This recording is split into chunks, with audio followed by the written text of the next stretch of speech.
maternal health. And from the 1980s, you inaugurated Zeta Days.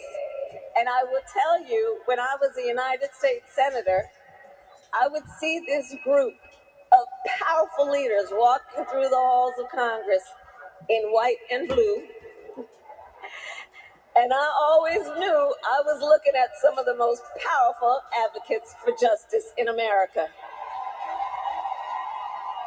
Truly. And of course, your leadership continued in 2020 when, during the height of a pandemic, you helped elect Joe Biden, President of the United States,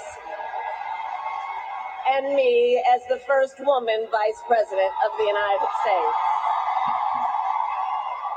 And I thank you. And now, in this moment, our nation needs your leadership once again. In this moment, I believe we face a choice between two different visions for our nation. One focused on the future, the other focused on the past. And with your support, I am fighting for our nation's future. And let us be clear about what that future looks like. I know the leaders in this room, and I know the future we believe in and we fight for. We here believe in a future where, for example, everyone has affordable health care, which is why our administration capped the cost of insulin for our seniors at $35 a month. We believe in a future where no child has to grow up in poverty, which is why I helped pass the child tax credit, which cut child poverty in half and cut Black child poverty even more. We believe in a future where the economy works for working people. That is why we forgave student loan debt for more than 5 million Americans. And if you or anyone you know benefited from that, please testify.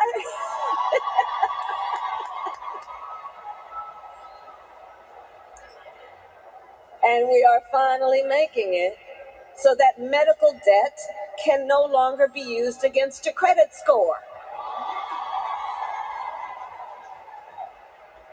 And it is because of our collective vision for the future that we continue to fight for affordable child care, affordable elder care, and paid family leave.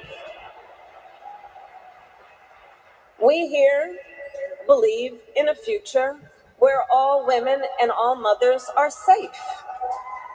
That is why, as Vice President, I have elevated and took on the issue of maternal mortality, knowing that women in America die at a higher rate in connection with childbirth than women in any other wealthy nation in the world.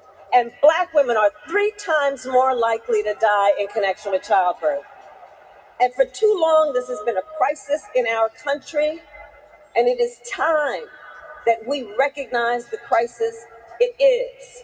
In fact, when I took office, I challenged every state in our nation on this issue because, you see, I said, look, we need to extend Medicaid postpartum coverage from a measly 2 months to a full year.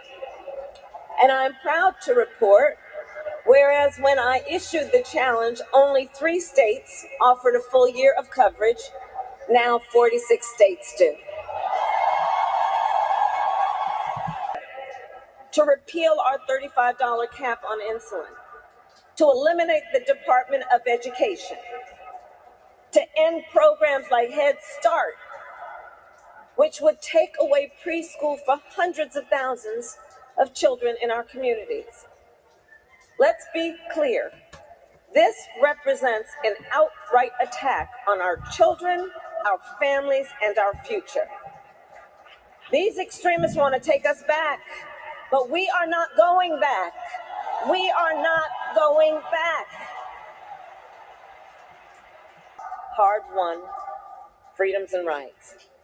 The freedom to vote, the freedom to be safe from gun violence, the freedom to live without fear of bigotry and hate, the freedom to love who you love openly and with pride, the freedom to learn and acknowledge our true and full history, and the freedom of a woman to make decisions about her own body and not have her government telling her what to do. And in the face of these attacks, we must continue to stand together in defense of freedom. We who believe in the sacred freedom to vote will make sure then that every American has the ability to cast their ballot and have it counted. We who believe that every person in our nation should be free from gun violence will finally pass universal background checks, red flag laws, and an assault weapons ban. We who believe that every person in our nation should be free from bigotry, discrimination, and hate will continue to fight for equality and justice for all. And we who believe in reproductive freedom will fight for a woman's right to choose, because one does not have to abandon their faith or deeply held beliefs to agree the government should not be telling her what to do. You know, when he was president, Donald Trump, former president, handpicked 3 members of the United States Supreme Court because he intended for them to overturn Roe v. Wade. The United States Supreme Court, previously the court of Thurgood and RBG. And as he intended, they did. Well, let me tell you something. When I am president of the United States, and when Congress passes a law to restore those freedoms, I will sign it into law.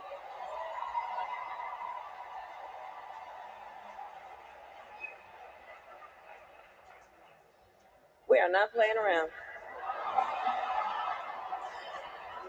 So in conclusion,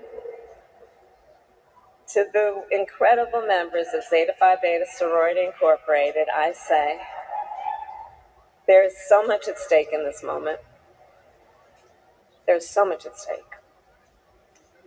And again, then, in this moment, our nation, as it always has, is counting on you to energize, to organize, and to mobilize, to register folks to vote, to get them to the polls, and to continue to fight for the future our nation and her people deserve. And we know when we organize, mountains move. When we mobilize, nations change. And when we vote, we make history. So let us continue to fight with optimism, with faith, and with hope. Because when we fight, we win. God bless you, and God bless the United States of America. God bless you.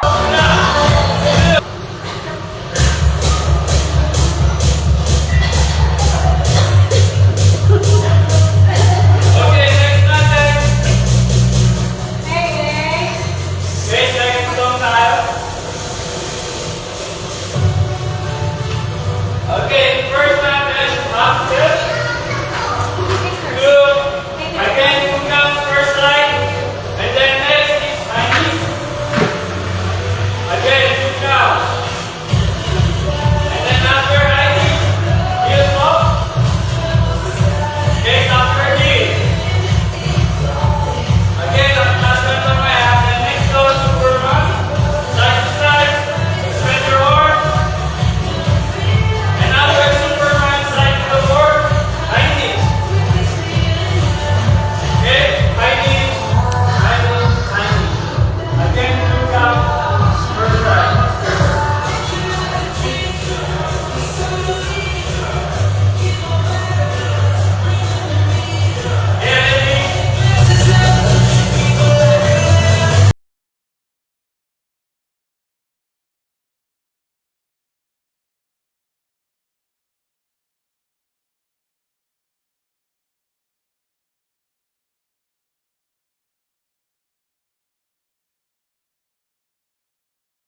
running. I always take what I want and I always give it 100. Don't need a bank, no I'm funded. Play the game like it's nothing. I'm always thankful for something. Don't take for granted, stay humble. Now wake up! It's time to look at the enemy. Look in the mirror if he is no friend to me. It's not working out, maybe it's the chemistry. It's time to break up so I can make a better me. Better believe in your mind, cause it's everything. You can mold, shape, find almost anything. All it takes is some time and some clarity to find your identity. It's mind over everything.